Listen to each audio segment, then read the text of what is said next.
So we just wanted to come to you this morning on Bell Let's Talk Day. This is my beautiful daughter, Coco.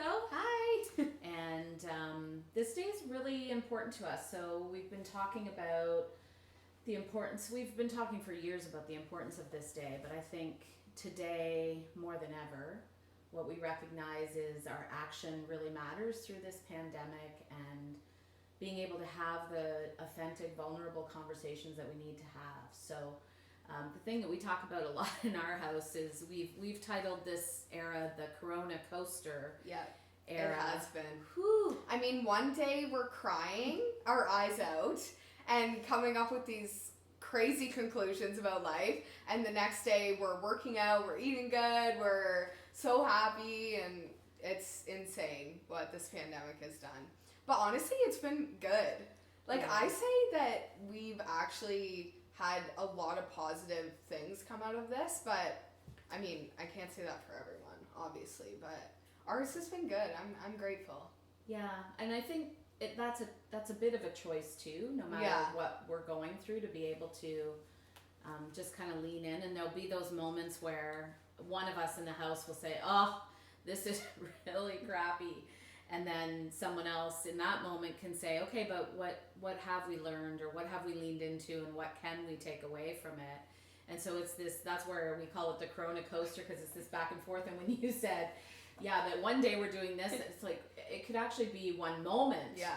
We're, doing the dopamine party dances in the house and popping the champagne, and the next moment there's a tear over something. Yeah. Well, I feel like we go through stages. It's definitely stages, because at the beginning I had to leave teachers college in the UK to come home, and I took my extensions out of my hair because I hadn't had them done, and I couldn't get them done because of the pandemic. It took 5 days to get these knots out of my head, and she was the one that had to do it. And then, so we went through that phase, and then we went through the phase, I went completely vegan, and we basically changed our eating habits completely. Mm-hmm. Oh, and then there was the workout phase. And then, there's just been so many phases I can't even explain. It's layers. It's like layers. Oh, and now we haven't drank for 30 days. Almost. No, almost 30 days. Yeah. So we're going, it's like things that we do per month. What are we going to do next month? What are we going to tackle this time? It's almost layered on with the challenges of the phases of COVID. Yeah. As one thing would unfold there, then it'd be, well, what can we lean into that will help? Because the working out helped, and then we'd get the next announcement or the next impact in our home. And then it's like, okay, what's something else we can do to support our mental health? Yeah. Because it really has been a battle of mental health. And I know Sarah Hilton and Craig Tilford taught me a long time ago the two tools from Stressed Out Solutions, which was the continuum. So we're all in mental health and mental illness on this continuum, and it's just where we are in it. And so this has really highlighted that. And also, on a scale of 1 to 10, where are you at? And so we do that check-in as, some days felt like a 1. It was just an accomplishment to get up and shower. And then other days, you could do all these amazing things and feel really good. So. Yeah, it's been a ride. Sure. And so Courtney is studying her master's in psychology. She just started. Fitting. Very fitting. So we get to have really neat conversations as she goes through her case studies too, and learning about different mental illnesses, and how can we relate, how can we not, how can we help other people, how can we lean into this. And the one thing that Courtney's really experienced being home too is and shout out to all you business owners out there, because let's layer on the entrepreneur roller coaster on top of the corona coaster. And some days feel heavy and hard, and other days feel light and amazing. And I really think the more that we talk about this, that's why this day is so important. The more that we talk about mental illness, the more that we support just kicking the stigma to the curb. Yeah. It's time. Like, people need to be able to say, I'm not okay. Yeah. And not be judged for that. Guys, therapy's cool. Go to therapy if you want to talk about your issues. Like, honestly, I feel like we've come so far with therapy. It used to be such a stigma towards it, like, oh my god, you go to therapy, like, what's wrong with you? To now the millennials and like Generation Z. I saw a meme the other day, and it was like the older generation is kind of scared to admit that they go to therapy, but then our generation is like, guess what my therapist told me today? So I just think it's really important that people talk about these things, and the more you talk about it, the more you understand that the things you're going through are completely normal. Like, a lot of other people feel what you're feeling. Like, you're not alone, ever. Mm-hmm. It's okay to not be okay. Yeah. Yeah.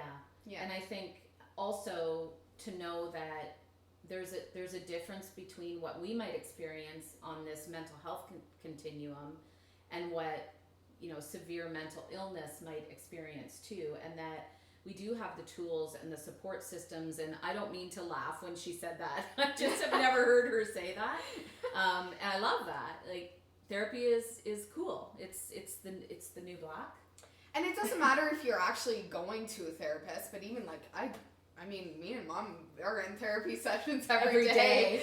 So like, just if you can talk about, I find that to be therapeutic as well. Like, even if you can't afford therapy, or you just don't want to go because you don't have time, whatever. I think just even talking to someone, it will make the world of a difference. Yeah, I call her Dr. Coco. So. Oh, yeah.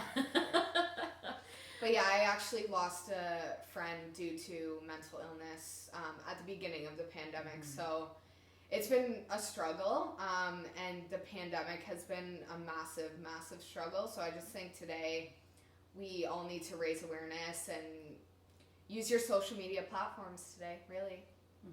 Yeah, use your voice. We encourage you to use your voice today and every day to really support this. And we really hadn't planned on talking about this, but it was a really hard journey for Courtney to go through the loss of her friend. And what it's highlighted for me is, this is a hard conversation, but one I want to lean into starting now, and I've been really thinking about it. It's kind of been brewing for me, is we've spent a lot of time talking about women and what women need and how women need a new level of support. And I'm all in for that. We've spent decades of marginalization in that way, and even through the pandemic, from a work perspective and a family perspective, women were impacted tenfold to some of the experiences that men have had. At the same time, the suicides that we've have impacted our family in the last 5 years, and there's been about 7. Those suicides have all been young men. And so it's time also to know it's he with she. It's how do we support our young men to be able to feel vulnerable and have these conversations, not just our young men, but I have 2 sons as well, so it makes me think about that. But just, we really want to all work together, and women in general are maybe able to be a little bit more vulnerable. So how do we really lean into that with men too? Yeah. That they feel they can share more of what they're experiencing without that being a stigma around that. I feel like days like this just show them that it's so normal to feel like this. I think days like this for sure, and just being there. Like, I mean, not many young men can say to their parents, oh, I love you, or like experience, I don't know, maybe it's the maternal instinct or something, but just tell your son you love them. Like, just make sure they know they're loved. And yeah, especially for men, I just feel like they're so in their head, and they're like, oh, I need to act manly. But yeah, it's time for that to change. For sure. Yeah, we can walk alongside each other. Yeah. How do we do that moving forward? Okay, you taught us something during where it came from. The 7-second hug. Oh, yes. Courtney now makes us do a 7-second hug. You may not let go until it's 7 seconds. Releases dopamine, and I learned this from Kourtney Kardashian herself. Beautiful. So try the 7-second hug, and I release dopamine, people. And then I call it the dopamine dance. Do the little dopamine dance after the hug. Yeah. We're missing hugs right now, for sure. I would say if you asked me very quickly, what's the number one thing I miss live connection, and I miss hugs. And we have virtual, and this is an amazing way to connect. Is it the same? No, it's not. Absolutely not. So find someone you can hug today and make sure it's 7 seconds. That's the tip from the two Cocos. Yes. Coco Kardashian. I don't know if she'd want to. And release dopamine in other ways too. Exercise. And dance. And dance. Dance like nobody's watching you. Honestly, dance. Like, you have nothing better to do right now. You're in your house. Learn how to salsa dance or something. Ooh, that's the next thing on our list. Maybe that's the next. That's the next layer. Uh-oh, people. Uh-oh, we will not make you watch that. So on this very important day, a little message from Coco and me, and just hope that it will serve you in some way. And again, we encourage you to use your voice, share your voice, shout out loud today. Let's end the stigma around mental illness and support people on their continuum. Bye.